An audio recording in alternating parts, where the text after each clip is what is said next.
1965, two skis were put together to create the snurfboard, which meant a surfing board on snow.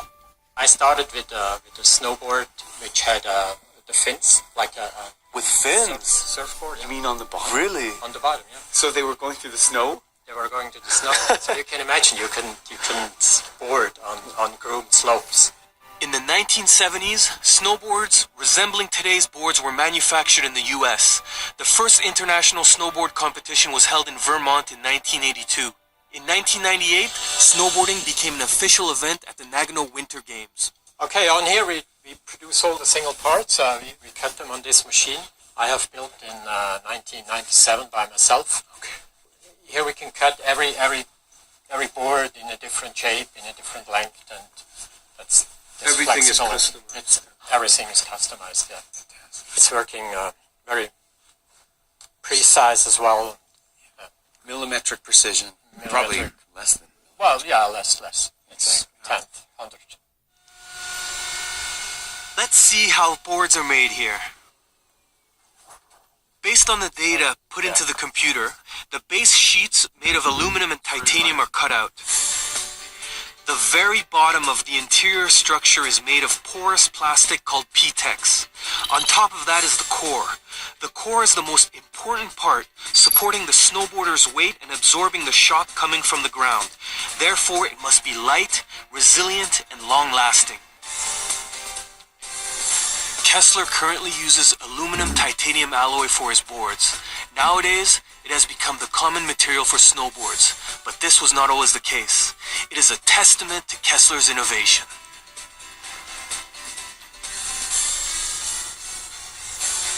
It's relatively simple ingredients put together the right way. It turns into genius. Less is more.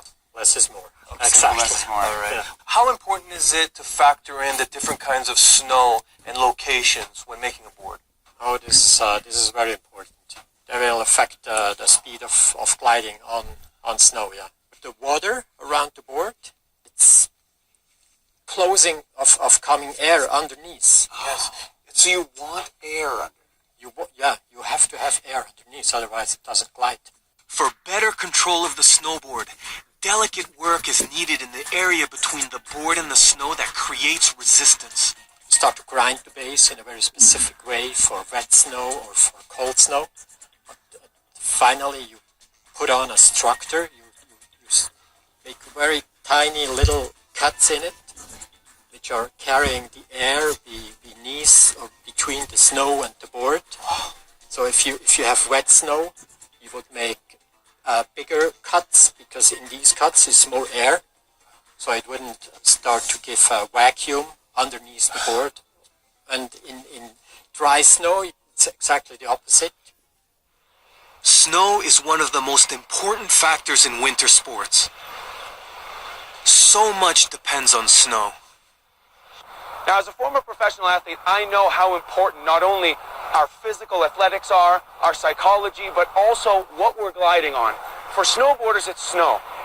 And the snow is really particular. If you're a freestyle snowboarder, you like softer snow. It has to be like frozen butter. Just hard enough to have a surface to glide on, but soft enough to cut into it. Snowboarders tend to like powdery snow that has just fallen from the sky. If you're an alpine skier, you like to have the hardest, iciest surface you can to make incredible carves at high speed. What these people need is a surface that's flexible enough to fall on, but hard enough so that they can steer. But alpine skiers prefer hard snow that is slightly frozen on the surface. So as you can see, there's an incredible amount of science that goes into this. You can get the speed you need by creating a layer of water underneath your snowboard, but it's not, hopefully, too wet that you can't steer correctly and get to exactly the position you need to launch yourself 10, 20 feet in the air. That's how important snow is. Top-level snowboarders take into account everything from the type of snow to the exact dimensions of their board. Excluding the Alps, most of Europe has flat land. This is also true in the Netherlands, the country of waterways and speed skating powerhouse. How do the Dutch enjoy winter sports in this nation of flat land lacking in snow? The answers are found here in this indoor ski resort.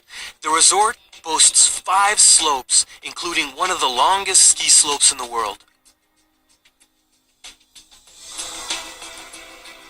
There are 6 indoor skiing grounds like this in the Netherlands.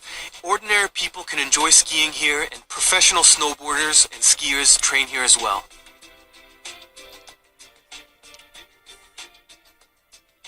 Right now we have a competition here. What sort of competition is going on right now? This is actually the Dutch Cup for the alpine skiing. Many people come to watch the Dutch Cup for alpine skiing. Will some of these athletes maybe be making it to the Olympics? Yeah, actually they do. We've got a lot of Dutch snowboarders and Dutch skiers here, which are going to the Olympics as well. That one was fast. 28 seconds. The competition is a bit smaller in scale, but the athletes' talent and passions are just as big as others. It's pretty incredible that these athletes practicing or competing on an indoor slope will be competing against people that actually have mountains. This is, Yes. I know this is snow, but it It's feels actual different. snow. You can't make a snowball. It is artificial, so Yeah. it doesn't stick like real snow. But it's cold. But it's cold. And it's It's wet. water. Yeah. So it melts when it's below zero Yeah. or above zero. Yeah. So yeah, that's why it's -5 degrees in here all the time. So you can't make a snowman out of this. No, you cannot.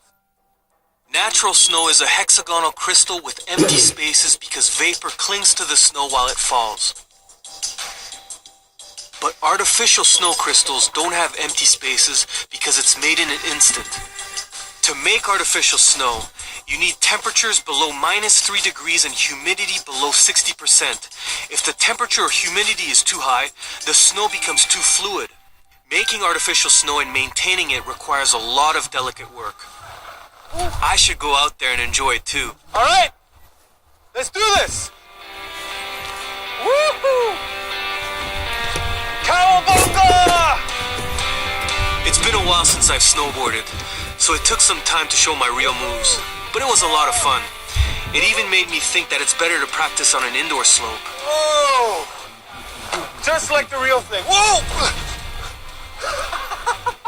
I swear, if I lived near one of these places, I'd become a really good snowboarder because I can ski and snowboard any day of the year, 365 days a year.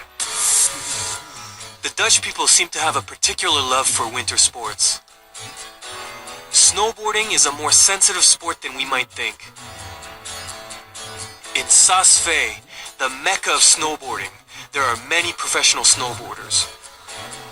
Time to check out the latest in pro boarding support. Are we going? They're one of the top professionals when it comes to waxing snowboards. We heard you're the wax wizard. This is your laboratory. Right? We came to the right place. A snowboard looks like a flat board, but it isn't when you study it closely. From a distance, this looks like a totally flat surface, but from what I've been hearing, there is so much science and technology in this. As you can see, yeah, the grooves are not just a straight linear line. They have a kind of a unique pattern. Is there like a particular direction to these grooves to help you steer? Is that how that works? No, it's more that you can ride faster and straight. So when you have water on the base, when you're riding, the water from the middle in a board goes out. And you don't have it on a board. The changes in resistance is given to the board by stone grinding the base of the board. This depends on the temperature and humidity of the snow.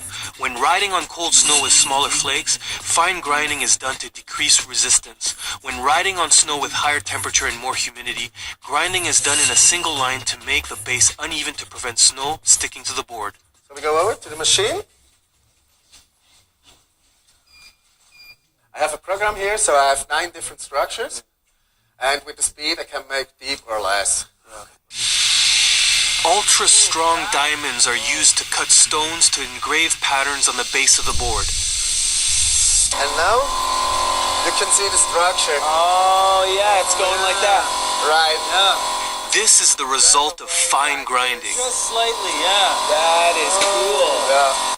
So, edges time. Yeah. Oh, this is... The edge plays a key role in turning and controlling speed.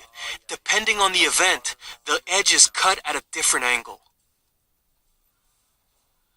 87 degrees with 88 degrees. Yeah. It comes down. Yeah. Remember I made you do that with the skates? Yeah. And now the edges are ready so far. Ooh, that's See that sharp. here? It's Yeah, really you can sharp. even cut my fingernail. And the next step is waxing. One of the most important parts, waxing. Right. First, we take the black one. It's really hard. This one, it's like diamond dust. You have the yellow one. It's for wet snow. It's a really soft wax. Snowboarding is actually about riding down the snow by creating a water barrier between the melted snow and the board.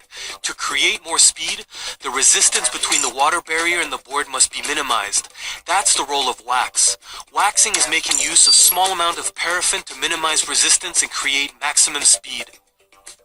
Is waxing the most important thing? Because it The- sounds like the it. most important thing. Yeah, Oh. yeah. The riders, they can riding. That's Yeah. professional riders. Yeah, they're good. And you can make the difference with wax. Between and gold edges. and silver. Right. It seems like such a small thing, but also it seems like you've put so much technology into this. First, wax is melted with an iron that's over 130 degrees. The base must be clean and dry before it is waxed. If not, the wax will not be applied well. We have temperature. We go on 70 degrees. That's cool. Oh, I can feel the heatness. Yeah. Yeah. You need a hot base that the wax is in, because when you have the wax on the base, Right. you ride 50 meters and the wax is down. That's the wax. Once the wax gets in, hardened wax on the surface is scraped off. Waxing can make the difference between winning gold and silver medal. Therefore, national teams have equipment coaches who can wax professionally as part of their staff. We've done pretty much everything except make love to it. It's ready for fun. Yeah. Snowboarding combines sports with extreme games, creating an intense artistic sport. Snowboarders jump and turn while racing at full speed and perform different stunts in the air. These flamboyant, dynamic moves require top-class skills.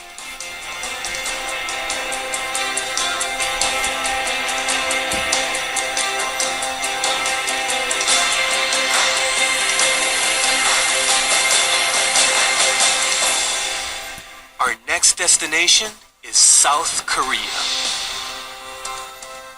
With the 2018 Pyeongchang Winter Games just around the corner, preparations are in full speed. Everyone is looking forward to the fantastic races and the triumphant medalists. Preparation for the Pyeongchang Winter Games includes building interest in winter sports. Whoa, this is slick. Yes, this is bobsleigh. VR experiences play a key role in this promotion. Yes. First of all, and then you see People can use VR to experience winter sports such as bobsleighs and ski jumps. Yeah. Go, get in.